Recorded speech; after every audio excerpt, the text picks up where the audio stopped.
Namaskar, Jai Shri Krishna, evoking text 26, text 27 and text 28 of chapter 1, observing the armies on the battlefield of Kurukshetra of Srimad Bhagavad Gita. Text 26, Tatra Pashyayata Sthitana Parthaha Pitrunath Pitamahan Acharyan Matulan Bhratun Putran Pautran Sakhim Sta Tha Shvashuran Sa Ruda Shra Vaiva Sena Yoru Bhayorapi. There Arjun could see within the midst of the armies of both parties his fathers, grandfathers, teachers, maternal uncles, brothers, sons, grandsons, friends, and also his fathers-in-law and well-wishers. On the battlefield of Arjun could see all kinds of relatives. He could see persons like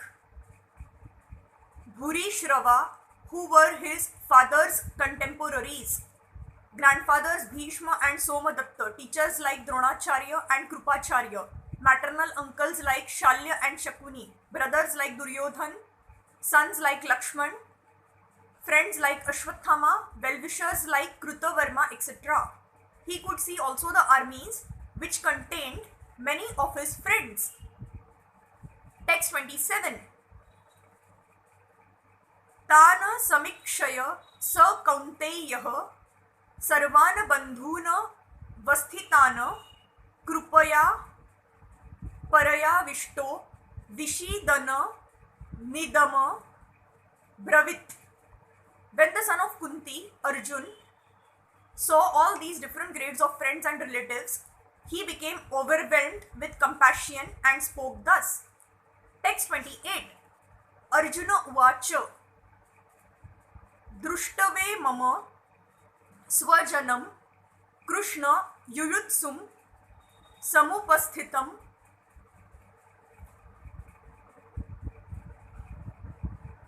sidanti mama gatrani mukkham cha parishushayati. Arjun said, "My dear Krishna, seeing my friends and relatives present before me in such a fighting spirit, I feel the limbs of my body quivering and my mouth drying up.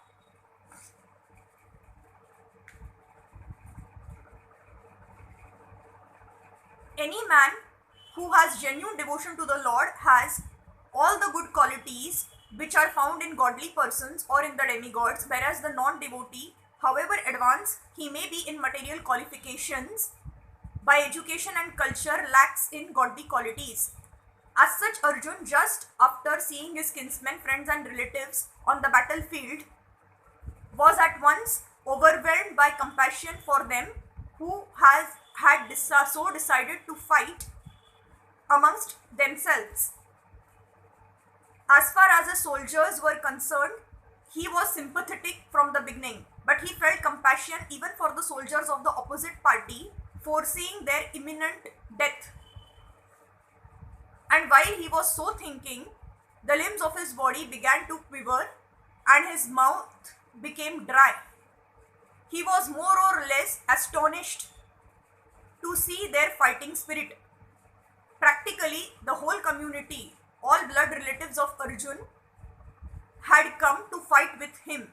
This overwhelmed a kind devotee like Arjun. Although it is not mentioned here, still one can easily imagine that not only were Arjun's bodily limbs quivering and his mouth drying up, but he was also crying out of compassion. Such symptoms in Arjun were not due to weakness, but to his soft-heartedness, a characteristic of a pure devotee of the Lord. It is said, therefore, Yas yasti bhaktir bhagavati akinchana sarvair gunais tatra samasate suraha harav abhaktasya kuto mahad guna mano rathe nasati धावतो बहिः.